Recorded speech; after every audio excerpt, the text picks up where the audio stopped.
Voilà, donc Salomé, donc ça fait 3 ans et presque 4 ans même que je suis product designer. Donc product designer, ça inclut la notion de facilitation d'atelier, de l'UX, de l'UI, la passation avec les développeurs, etc.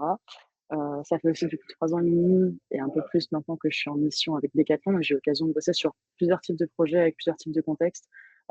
Du delivery pur avec une équipe produit où on a nos devs, notre QA, le PM, et moi je suis là pour faire en sorte que ça délivre, et en même temps faire en sorte d'apporter un peu comment dire, de la notion de méthodologie UX, au sens d'avoir une roadmap UX et pas seulement traiter des problématiques sur du delivery. Donc ça, c'est le type d'expérience que j'ai pu avoir. J'ai aussi eu des rôles plutôt vraiment research, où l'idée c'était de dérisquer des idées pour faire en sorte qu'on s'assure qu'il y a un vrai besoin utilisateur avant d'aller lancer un produit. Donc j'ai pu bosser sur des choses sympas comme, là je vais vous partager un peu mon écran, évidemment sur le portfolio, pour montrer un peu la diversité hein, de ce que j'ai pu faire. Bien sûr, il y a plus de choses, mais pour l'instant, c'est ce que j'ai eu le temps de mettre en place sur mon site.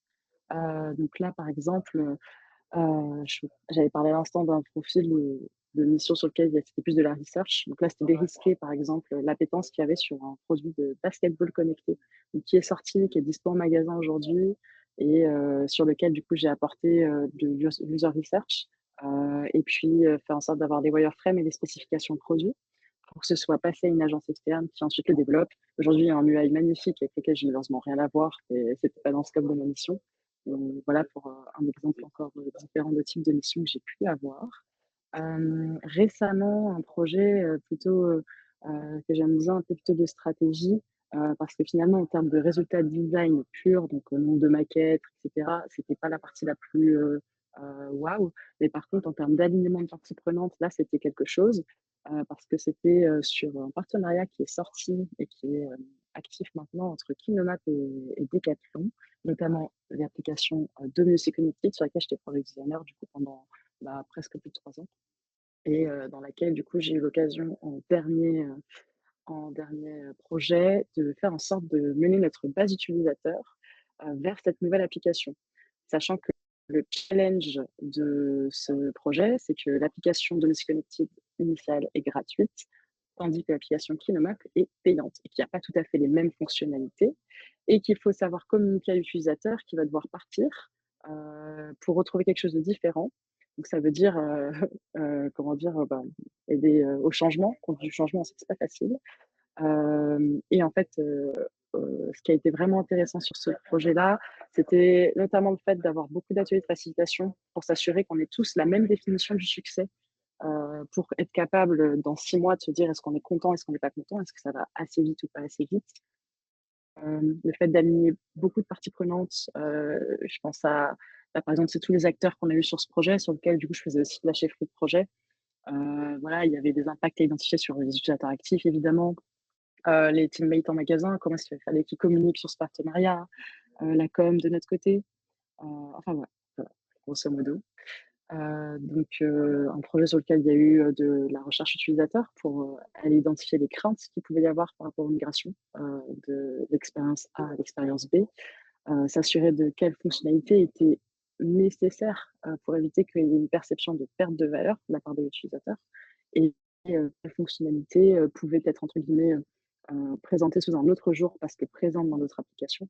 Enfin, voilà, il y a eu vraiment ce travail de surtout mettre en accord les parties prenantes pour qu'on arrive à une proposition de valeur claire à communiquer pour toutes nos parties prenantes, et que ce soit du coup bien reçu, bien compris par nos utilisateurs à la fin. Et là, on commence à avoir les premiers chiffres de la migration. On les a eu là il y a quelques semaines, donc on va pouvoir enclencher les autres phases du projet pour booster les chiffres. Basketball Play, c'est un produit qui était dans les backlogs de Decathlon depuis un petit moment, sur lequel il a fallu faire du dérisquage en faisant en sorte d'identifier pourquoi est-ce qu'un produit qui permet de jouer au basket en connectant un arceau sur un panier de basket traditionnel, pourquoi est-ce que ce produit pourrait faire sensation, quelles seraient les potentielles aversions des clients cibles, etc., etc. Donc, moi, mon rôle, ça a été de donner ces informations-là. Donc, j'ai pu faire du quanti, auprès, des acheteurs potentiels et des utilisateurs potentiels, donc une cible parent et une cible enfant.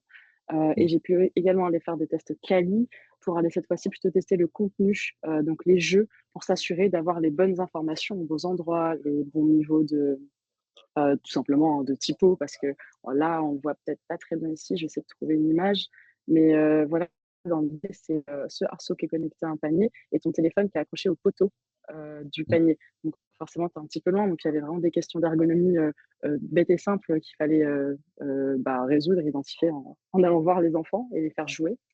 Donc ça a été ce type de recherche. Donc il y a eu cette phase exploratoire pour plus savoir, les craintes potentielles liées au produit, notamment le fait que en fait, ta cible utilisateur, c'est des enfants entre 8 et 13 ans.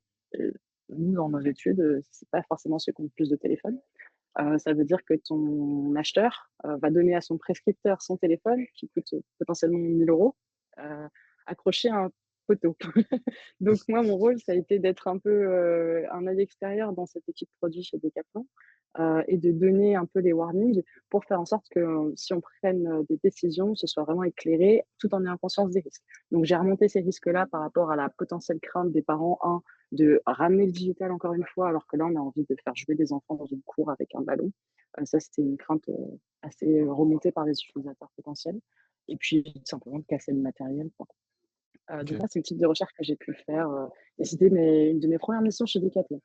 Donc OK. ça commence à OK. remonter un petit peu, mais c'était un projet qui était très chouette et puis là, l'application est dans les stores et il y a OK. un autre projet dans lequel moi je voulais vous faire un petit heads up et c'est justement marrant parce que c'est par rapport à un chatbot, une IA qui avait pour but de booster la conversion sur le site e-commerce de Decathlon. Mmh. C'est un hackathon, donc c'est pas quelque chose qui est sorti, donc je vais en parler, succinctement.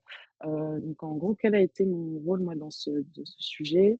En fait, on a eu 2 jours de hackathon il y a quelques mois et on avait un sujet sur, tout simplement le fait de booster la conversion et avec, mon équipe, enfin je faisais partie d'une équipe plutôt, qui était, composée de 5 techs et puis moi. Donc moi, mon rôle ça a été de faire en sorte d'apporter en fait, ils avaient déjà identifié la technologie et ce qu'ils voulaient en faire.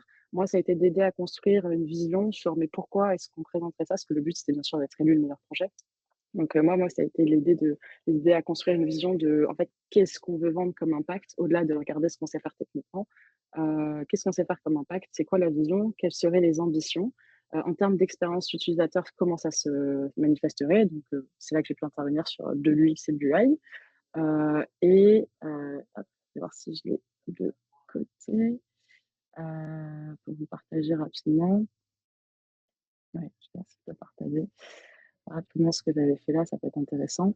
En gros, j'ai pu, pitcher, le projet, auprès de notre petite assemblée, et donc moi, ça a été vraiment de donner de la je sais pas si là, vous voyez une petite présentation bleue?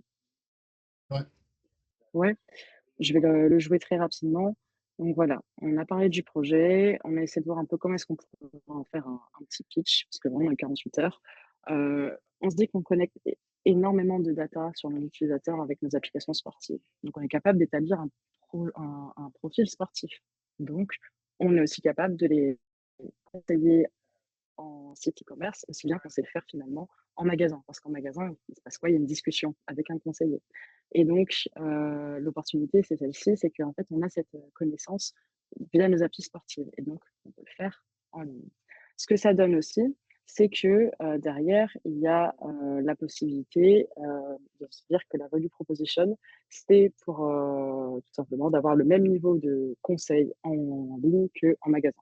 Désolée, je me suis peut-être un petit peu répétée, mais je pense que je me suis fait du coup comprendre, davantage. Du coup derrière, la technologie, c'est data conti et des LLM, en utilisant du coup cette notion de profil, athlète, grâce à nos applications sportives. Pour l'exemple, nous dans le POC, on a utilisé un profil Strava. En gros, tu te connectes sur le compte, ici, sur le site. Tu commences à te loguer avec, ta conversation chatbot qui te propose de te connecter à Strava, récupère tes infos sportives et nous, grâce à de la conversation, on compile ça avec des données, aussi simples que ce que tu pourrais avoir dans une conversation. Je préfère le bleu, le coton, ça me gratte, mettez-moi plutôt du du lin ou inversement et de là, on est capable de te faire une recommandation produit.